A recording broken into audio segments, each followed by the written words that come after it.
Assalamualaikum, Bismillahirrahmanirrahim. So, kita sambung dengan tajuk elektronik.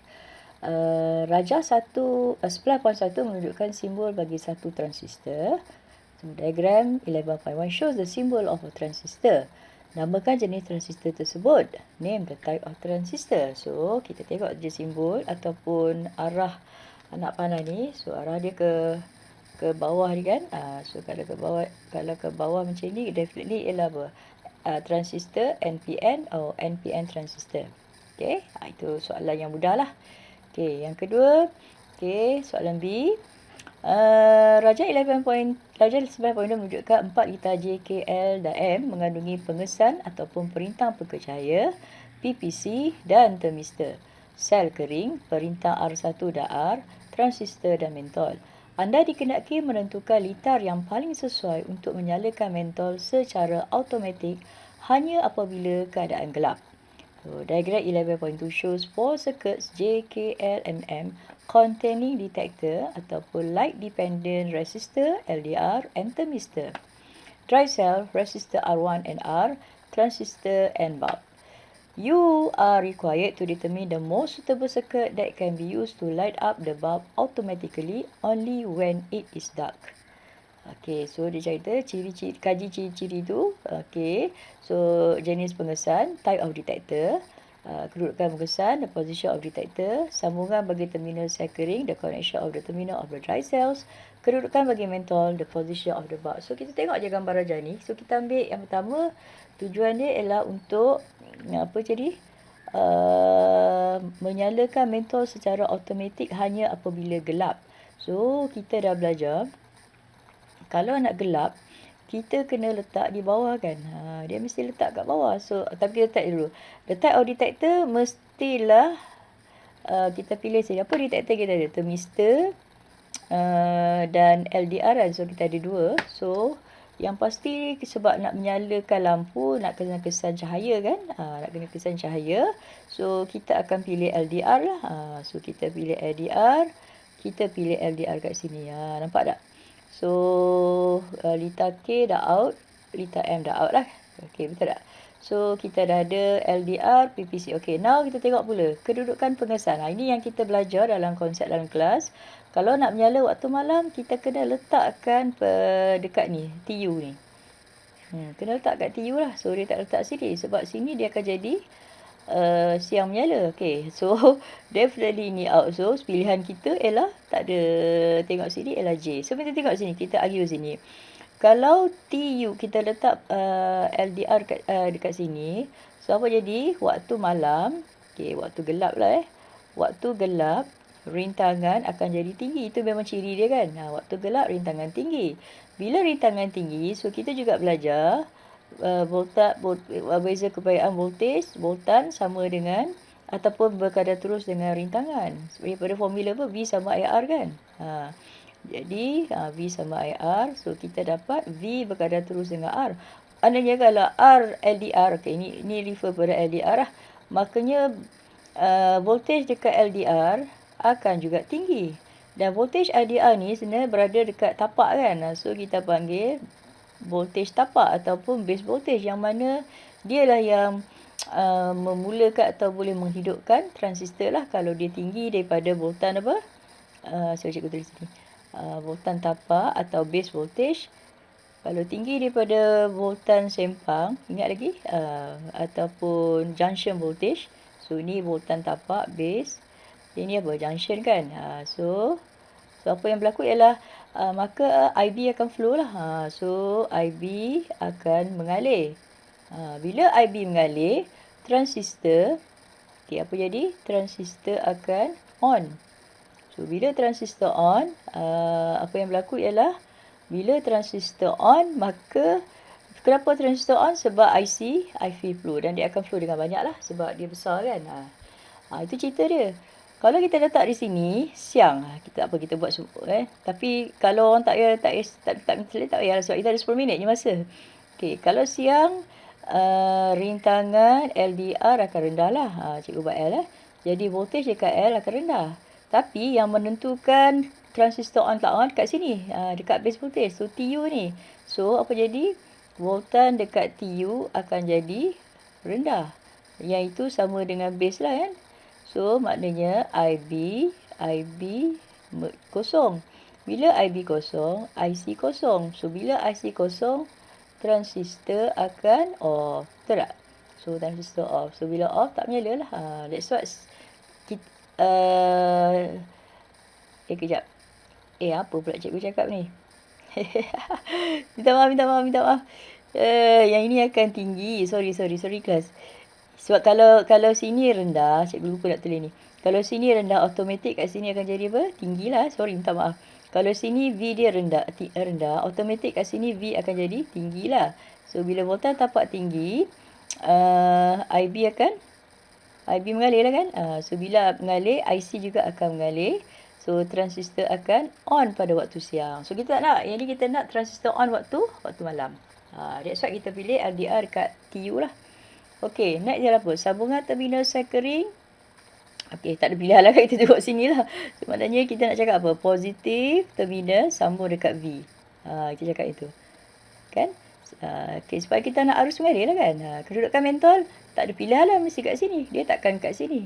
So, perbaikan di sini. So, ini cara kita nak melihat lah secara kepercayaan untuk dapat skor pilihan yang betul tu. Ini cara dia. Kita kena analisa. Tapi dengan syarat, apa yang kita buat tu betul lah. Kita mulakan tu betul lah. Kalau kita dah awal ambil termistor, confirm dah salah kan. That's why kena duduk, pause betul-betul, fikir. Kalau nak cahaya, dia mesti LDR. Kalau heat, dia mesti termistor. Okay, boleh Alright. Jadi kita tulislah sini. So, cikgu tulis tu LDR. Peka pada cahaya. Sensitive to light. Kedudukan pengesan atau TU litar tapak. Ialah tadi position tu. So, VTU lebih besar. IB mengalir. VTU ni ialah apa tu?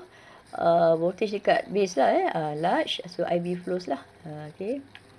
Sambungan terminal bateri daripada positif ke V lah. Supaya arus boleh mengalir lah. Dari pengumpul ke pengeluar. Kedudukan mentor BW di pengumpul. Kan kita nak supaya mentor menyala dan kita pilih J. Itu caralah nak jawab soalan ni. Okay. Alright. So, jangan takutlah dengan soalan elektronik ni. Kita buat je, ikut je apa yang kita dah belajar kan selama ni. Okey, nak kita pergi pada soalan yang pengiraan ni, 5 markah ni. Okey, shows ini. Ini ialah untuk litar amplifier. Ini ialah litar amplifier. Tu, untuk litar amplifier ni apa dia? Beza dia, dia biasanya dia menggunakan dua litar lah, dua bateri lah ada. So, ini bateri dia kecil, ini bateri yang lebih besar lah. Okey. Jadi, nyatakan sama ada terdapat bacaan bila microammeter dan miliammeter. Apabila, okey, dia ada dua keadaan. Okey, dia nampak sini S1 mana? Ini ialah ini S1 ini S2. Okey, yang pertama ialah S1 dihidupkan, S2 okey, sebelum kita nak baca tu, mari kita tengok dulu konsep dia. Okey. Okay, yang ni kalau orang minta explain, you explain. So, yang penting kita ada sini IB kan, arus tapak, base voltage. Di sini ialah kita ada IC lah. So, apa jadi? Kedua-duanya akan bergabung mendapat IE lah, arus pengeluar. Betul tak? Kemudian, apa yang berlaku, kita belajar konsep dia. Kalau IB kosong, maka IC akan kosong lah. Okay. Kalau ada IB ada, IC juga akan mengalir, tapi dia akan mengalir dengan banyak. Itu dia punya konsep. So, mari kita tengok sini. Kalau S1 dihidupkan, S1 ni hidup kan, ni on. Okay. S1 hidup, tapi S2 mati. So, boleh tak arus mengalir kat sini? Ni situasi macam mana ni? Di sini lah. Malah kalau S2 switch dia dimatikan, bermaksud IB kosong. So, bila IB kosong, automatik IC akan kosong. Jadi, kalau kat sini, dua-dua bacaan tak ada. Okey. So, kita tengok pula kat sini. S1 dimatikan. Yang ni kita buka. S2 hidup. So, bila S2 hidup, definitely lah IB akan flow kan. IB flow. Of course, IC akan mengalir. Tetapi, S1 dibuka. So, dimatikan. So, bila mati, tak bolehlah mengalir. So, kat sini, dia akan menjadi, ini begitu. Bila on, ni off. Dua-dua tak ada kan. Bila S1 off, S2 on. Walaupun IB mengalir, tapi disebabkan off, dia punya switch dia, so tak mengalir. Itu jawapan dia. Okay, Okey, terangkan bagaimana liter tersebut berfungsi sebagai penguat arus apabila rheostat dan kedua-dua switch dihidupkan. Okey. Is a current amplifier. Okey, kat sini dia punya, kita tengok keyword sini dah tertutup dah. Kalau IB mengalir, IC akan mengalir, tapi akan mengalir dengan banyak lah. Sebab kita dah tengok pada dia punya sistem dah, tapi kita tak bincang lah tak bincang lah. Okey, terangkan. Okey, so apa yang berlaku ialah IB akan flow kan. So bila mula kita cakap explain how the circuit panjang. Okey, mula cakap IB akan mengalir. So bila IB mengalir, poin yang kedua, IC akan juga mengalir. Ataupun transistor dihidupkan, IC akan mengalir dan transistor dihidupkan. Dan apabila IB mengalir, IC akan mengalir dengan nilai yang sangat tinggi. That's what dia menjadi amplifier. Amplifier ni maksudnya apa? Arus input ni input kan. Ni input, ni ialah output. So kat sini input kita ialah IB lah, IC lah. So maknanya output kita besar daripada IB. Maksudnya amplifier ialah dia boleh membesarkan arus output. Amplifier adalah alat untuk membesarkan isyarat ataupun arus input. Maknanya output dia lebih besar daripada input. Okey, so macam nak tulis. So kita cakap tadi base current atau arus tapak mengalir. So bila arus tapak mengalir akan menghasilkan arus mengumpul yang lebih besar. Kita pun tulis macam ni pun dah boleh. Okey Okey, boleh faham tu konsep dia. Okey, mari kita tengok pada soalan seterusnya, elektronik. Bacaan microammeter adalah 10 microampere dan bacaan miliammeter 1 miliampere. Jadi dari pembesaran dia dah bagi formula dah. So bila bagi formula kita tulis 1, sebab ni 1 kan. 1 miliampere. So kat sini lah. Kat sini 1. Okey. 1 miliampere. Okey, 1 miliampere bahagi 10 microampere. Buat macam tu. Okey, jalan kerja dia 1 darab 10 negatif 3 bahagi 10 darab 10 negatif 6. Okey, so kita selesaikan dan kita dapat jawapan dia 100. Mana cikgu dapat 10 negatif 3 sebab miliampere. Mana cikgu dapat 10 negatif 6 sebab micro. Kita tahu kan dia punya imbuhan. Okey, dah dapat. Arus pengeluar. So kita ada formula kan. Arus pengeluar ialah apa tadi? IE equals to IB plus IC kan. Ini dia. IE equals to IC plus IB. So IC kita masuk tadi, mana-mana IC ialah mili kan. So 1 darab 10 negatif 3 campur 10 darab 10 negatif 6. Ini kena pakai kalkulator lah. So jawapan dia memang akan dapat 1.0. Cikgu kira dapat ni 1.01 darab 10 negatif 3. Ni pun jawapan dia. Ampere lah kan. Ni should be ampere. Kita nak boleh juga tukarkan pada bentuk macam ni lah. Pun boleh juga. Tapi dah dapat jawapan sini dah baik lah. Okay. Alright, itu untuk soalan 8 lah, bahagian B kan.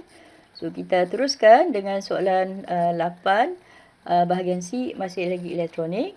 Jadi kita tengok sini, rajah 11.1, rajah 11.2 menunjukkan 2 liter elektrik yang mengandungi diode semiconductor. Ini show the two electrical circuit containing semiconductor diodes.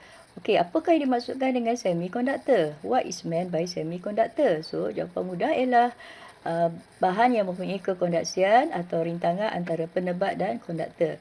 A material which has electric conductivity ataupun resistance between an insulator and a conductor. That is semiconductor lah. Knowledge ya. You have to read lah and then deliver lah. Okay, next question. Comparison ini. Menggunakan rajah 11.1 dan 11.2, hubungkan nyalaan mentol, arus dan cara diode disambungkan. So kita ada 3 tu.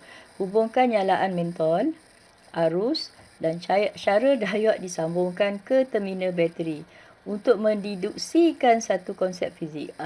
Relate the lighting of the bulbs, the current and the way the diode is connected. Okey, mari kita tengok yang pertama, nyalaan. Okey, 10.1 menyala tak? Tak menyala. 10.2 menyala. Itu jawapan kita yang pertama. 10.1 tak menyala, 10.2 menyala. The bulb 10.1 does not light up, the bulb in 10.2 lights up. Okey ya. Alright, yang kedua, arus. So bila mentol tak menyala, kat sini arus mengalir tak? Arus tak mengalir. Bila mentol menyala, maknanya arus mengalir. So kita tulis je jawapan dia. Arus tidak mengalir dalam 10.1 atau no current flows. 10.2 arus mengalir, current flows. Tulis macam ni nampak lebih mudah kan. Kemudian yang ketiga dia tanya apa? Cara diod disambung. Ni susah sikit. Cara diod disambung. Tapi kita belajar dalam kita konsep.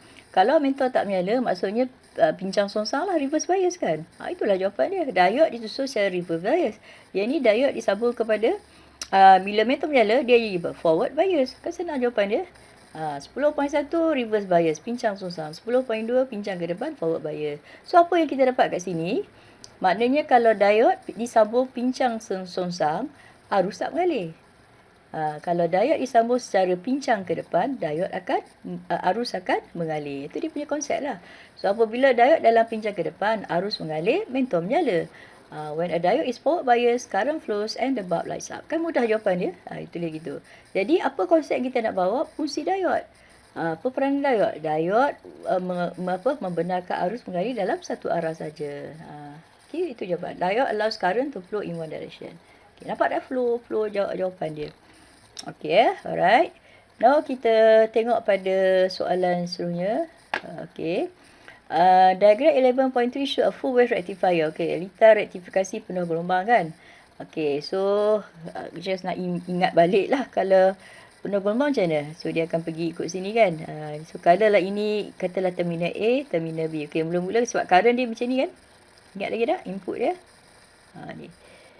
Okay, ni input. Allah, mana dia? Ni input arus lalik lah. Betul tak? So dia ada positif.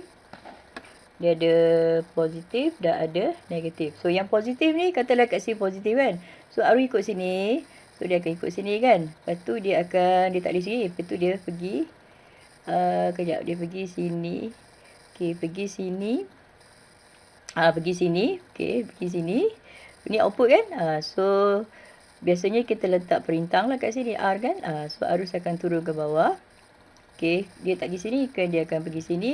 Dan dia tak akan pergi sini lah. Kalau pergi sini dia akan balik semula kan. So dia akan terus pergi ke situ. Dah lengkap lah. So kita tanda dia ada lah. Dia akan ada lah satu kan. Isyarat lah. Okay, yang bawah pula negatif kan. So bila negatif, dia akan bergerak ke sini. Okay, dia pergi ke sini. Lepas tu dia akan ikut sini kan. Ikut sini. Lepas tu dia tak akan pergi sini lah. So dia akan pergi sini. Dan dia akan ke bawah R. Lepas tu pergi mana? Pergi sini lah kan. Dia akan pergi sini. Dia tak akan ikut sini. Kalau ikut sini dia patah balik. So dia akan pergi sini. Dan dia akan balik semula lah. So itu kita dapat lengkap. Tetapi kita tak letak dia negatif. Sebab kalau tengok kat ni, kalau ni ada CRO kan, OSK, dia akan nampak current ni akan ikut arah ke bawah. Maknanya dia dua-dua arah sama. Sebab tu dia letak output dia macam ni. Dia cerdik kan. Sebab tu dia macam ni. So ni isyarat pertama, isyarat kedua. Yang pertama yang positif, yang kedua ialah negatif. Dan dia teruskan lah. Itu maksud dia. Rukir bentuk rektifikasi bentuk alter. Ini jawapan kita lah. Yang pertama ni. Okay. At least kita lukis dia 3 atau 2, 3 dan make sure dia sama je lah. Dia sama dia punya tu. Okay, so kita dapat So yang pertama dah selesai. Ni jawapan dia lah yang pertama. Okay, yang kedua ialah satu kapasitor diletakkan merentasi output untuk meratakan arus. So kita ada output kan. So kita ada satu lagi ialah apa? Kapasitor. So kapasitor dia selari dengan perintang. So, lukis satu bentuk gelombang yang dihasilkan. Terangkan bagaimana sebuah kapasitor digunakan. So, jawapan yang kita nak ialah apa? Sekarang tu kapasitor dia akan jadi macam ni lah. Dia akan jadi bentuk gelombang macam tu. So, jawapan kita nak lukis macam ni lah. Dia akan lukis macam ni. Sebenarnya ada tambah sikit ni. So, lukis ni. Nampak tak? Yang hitam ni adalah gelombang setelah diratakan oleh kapasitor. Meratakan arus. So, rata tu maksud dia jadi macam ni lah. Jadi yang you lukis tadi, you boleh buat macam ni je. Okey je. Okay. Draw the wave dah. Explain how a capacitor is used to smooth the current. Okay. Terangkan bagaimana kapasitor digunakan untuk meratakan arus. Bagaimana kapasitor digunakan untuk meratakan arus. Kencing cikgu ni. Allah. Kencing cikgu memang nakal. Okay. So kita ada explain terangkan. So nak terangkan kita kena mulakan dengan bila kita letakkan kapasitor kat sini, kita letak kapasitor kat sini, apa jadi? Kita dah bincang tadi, pusingan pertama arus mengalir kan. So bila arus mengalir, maksudnya sebab dia selari kan, so arus juga akan mengalir kat sini. Begitu. So bila arus mengalir, kapasitor ni kerja dia simpan charge. So charge akan disimpan. Charge simpan kat sini lah. Dia macam power bank. So bila kita recharge dia kat bateri tu, dekat dinding tu, so dia akan simpan charge. So apabila arus mengalir, kapasitor mengecharge maksud dia simpan charge atau kumpul elektron. So when the current is flow, the capacitor is charged up, store energy, store charge, collect electron. Itu jawapan kita nak. Okay, so lepas tu apa berlaku? Dalam pusingan, pasal ada gap sini. Dia naik, lepas tu dia turun kan? Dia turun, dia kata arus dah mula, dia tak mengalir tu. Sebab ini ialah, kita pasal lah dia punya, isyarat ni, dia tak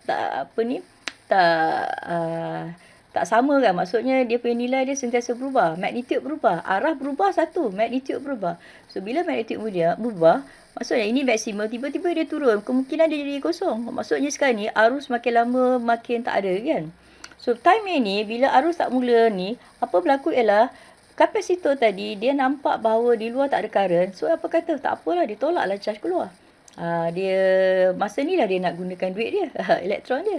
So dia tolak charge keluar. So bila tolak charge keluar, kita tak bincang lah macam mana teknikal dia. So arus akan mengalir. So bila arus mengalir, apa jadi? Kawasan yang sepatutnya kosong ni dia naik balik. Lepas tu kita nampak benda ni. Kalau you perasan sini, cikgu buat kat graf sini. Sini ialah kawasan kapasitor charge tadi. Ini ialah kawasan kapasitor discharge. Discharge tu maksud apa? Kapasitor buang charge. Maksudnya elektron boleh mengalir lah. Dia release elektron. So elektron mengalir. Once elektron mengalir, arus akan mengalir. Itu dia punya jawapan dia. Okay, boleh Boleh terangkan begitu? Okay, very good. So you ada mana besar tau. Nak menerangkan, nak bagi group you all ni faham kan konsep ni. Tapi ingat limited masa kita 10 minit. Tak payah lama lah. Okay. Okay. Raja 11.4 menunjukkan lita dengan transistor yang minat. Sebenarnya tak payah baca soalan kau tak payah baca soalan sebab nanti cikgu bagi arahan. Semua orang mesti baca soalan dulu. Maksud dia kena buat lah kan. Bila dia buat, dia bacalah soalan. Jadi bila kurangkan baca tu, masa tu kurang sikit lah. Kita boleh save masa kan. Okay. Shows a circuit with a transistor as automatic switch. Okay, ni automatic switch lah. Ni adalah automatic switch. So, transistor dalam lita menyebabkan diod cahaya LED menyala apabila keadaan gelap. Seorang juruteknik mahu sebuah kipas berlabel, nampak ni, berlabel 240 volt 100 watt dalam sebuah bilik dihidupkan secara automatik apabila bilik itu panas. Maksudnya, yang ini kita ada lampu kan. Nampak ni, LED, LDR ni ialah lampu menyala lah. Maksudnya dia menyebabkan lampu. Sekarang ni, kita nak, ni dia dah bagilah, diod cahaya menyala apabila keadaan gelap. Sekarang ni kita nak tukar pula switch ni. Kita nak design satu litar yang mana kita ada kipas. Bilik tu panas. So kita kena pasang kipas dan kita nak dia on automatic. Bila panas dia on automatic. Itu dia punya keyword dia. Dan dia bagi sini 240 volt 100 watt lah. Dia punya spesifikasi lah ahli kipas tu. Jadi cadangkan supaya kipas boleh dihidupkan secara automatik apabila itu panas. Itu dia punya task dia lah. Okay. Jadi nyata tak. Okay, yang pertama kita tengok sini dah bagi clue lah. Komponen elektrik yang diperlukan untuk menggantikan LED dan perintah peka cahaya. So, kita dah bincang tadi. Ni LDR kan. So, LDR ni menyala waktu malam lah. Okay, sekarang ni kita dah bincang dalam kelas bahawa kalau kita nak thermistor, kalau kita nak kipas tu dia berkait panas kan. So, bila panas dia berkait dengan suhu kan. So, bila berkait dengan suhu, maka kita kena pakai alat pengesan nama apa? Thermistor. So, thermistor ni ialah sensitif kepada heat lah. So, langkah pertama ialah kita kena gantikan LDR tu dengan thermistor. Kita pertama. Yang kedua ialah kedudukan LDR ni. Kedudukan LDR kita tak letak sini. Kita letak mana? So, makna kata dekat sini kita kena gantikan dengan apa? Thermistor. So, thermistor di sini. Okay, thermistor berada dekat sini. So bila cikgu lukis balik. Kat sini thermistor lah. Mari kita lukis balik Ada ruang situ. Dia macam ni. Ni transistor kan. So ni ialah perintah resistor untuk limit the base current. So kat sini sini kena letak R1 lah. Dah tukar tempat kan. Kat situ. Lepas tu kat sini ialah thermistor lah. Thermistor. Nanti you all label lah. Thermistor. Kat sini adalah ni pengeluar kita lah. So selesai kat sini dulu. So ni kita punya bateri. Okey, kat sini ni kita sebab LED ni tak boleh lagi lah. Kita letak kipas lah. Dan kita letak kipas. Tapi kat sini kita ada apa? Switch geganti kan. Relay switch. So, kita letak kipas kat sini. So, ini ialah fan lah. So, ini kedudukan yang sepatutnya. Okey. So, komponen elektrik diperlukan. So, sekali lagi, kita gantikan LED tak diperlukan. Kita pasang kipas. Okey, satu lagi ialah kipas kita letak kat litar ni lah. Pengumpul kan. Dan kita kata apa? Komponen elektrik dalam litar kedudukan. Okey, dah bincang. Satu lagi kita kena komponen elektrik diperlukan, kita kena letak switch geganti. Switch geganti ni sebab kipas ni dia menggunakan bekalan kuasa 240 volt. Tetapi yang ini at least 9 volt, mana cukup kan. So dia perlukan ada satu lagi litar yang boleh menghidupkan relay switch ni. Relay switch ni lah peranan dia jadi perantaraan. So dia ada dua litar. Okey, satu litar daripada transistor kan. Ini litar transistor lah. Gitu. So, ini ialah litar yang menghasilkan apa? Kipas tadi lah, fan. Ini daripada transistor tadi lah. IC dia semua kan. So, pengantaraan ni yang kita sebut sebagai apa? Relay switch. Tak tahulah you all belajar ke tak. Kalau silver lama dulu belajar. Tapi just untuk kita punya penggunaan, kita cakap apa? Peranan relay switch, peranan switch geganti adalah untuk menghidupkan switch kedua yang memerlukan voltan yang lebih besar. Voltan atau arus yang besar. Okey, so kita tengok jawapan kita. Thermistor, sensitive to heat, peka kepada haba. Thermistor replace R1 lah tadi kan. Supaya bila panas, R dekat atas tu akan jadi rendah. R atas, R thermistor tu. V dekat situ akan jadi rendah. Jadi kat bawah tu, base voltage kan akan jadi tinggi. So, transistor akan on lah. And switch on the fan. Bahasa Melayu tak ada pula tak tulis. Okey. So kalau tak masih lagi blur lagi, okey, kita tengok sini. Waktu panas, rintangan kat sini, waktu panas rendah rintangan rendah, jangan silap je. Jadi beza keepayaan kat sini rendah. Automatik beza keepayaan kat sini base voltage akan jadi tinggi. So once base voltage tinggi, maka IB akan mengalir. Bila IB mengalir, IC mengalir, kipas akan berfungsi. Itu cara dia lah. Okey nak cerita lengkap pun tak apa, tak masalah. So terus dapat je. Ataupun kalau nak buat sini, kita cakap lah IB flow, IC flow pun boleh juga. Okey, replace LDR. R1 replace LDR. R1 ganti PVC. Ni apa ni? R1 replace LDR. Kat sini ni. Maksudnya kat sini. Sini R1 duduk bawah lah kan. Dia nak kedudukan kejap Allah. Thermistor display R1. Kita gunakan alat ni. Ini nak menerangkan kedudukan tadi ni. Nak menerangkan kedudukan. Kemudian kita tukar tempat. LDR tukar tempat lah supaya IB boleh flow. Dua benda yang sama sebenarnya. Tapi so boleh je tulis, tak ada masalah. Maksudnya kita nak cakap thermistor tu kita gantikan tempat R1. Kemudian tempat R1 kita gantikan dengan LDR ni kita gantikan dengan R1. So, LDR tak diperlukan lagi. Itu maksud dia lah. So, fan kita gantikan LED. Okay, supaya kita nak IC current flow melalui kipas lah. Betul tak? Okay, kemudian kita letak relay switch. Supaya hidupkan litar kedua yang mengandungi voltan yang lebih besar. To switch on the second circuit which use high voltage. Ini dia punya ayat biasa. High voltage ataupun high current. Tak boleh lah. Hidupkan litar kedua yang menggunakan voltan tinggi. Okey, itu dia jawapan dia. Okey. Dah, dia faham. Ada lagi tak? Okey, relay at the collector. Okey, relay tu letak dekat litar pengumpul. Relay dan kipas berada pada litar pengumpul lah. Supaya kita nak apa? Arus boleh mengalir lah kan. Arus pengumpul boleh mengalir dan dia boleh berfungsi. Okey, itu saja kot. Untuk perkongsian cikgu ni lah. Bahagian apa? Elektronik dan juga elektronik untuk kali ni. Okey, cikgu stop di sini. Terima kasih.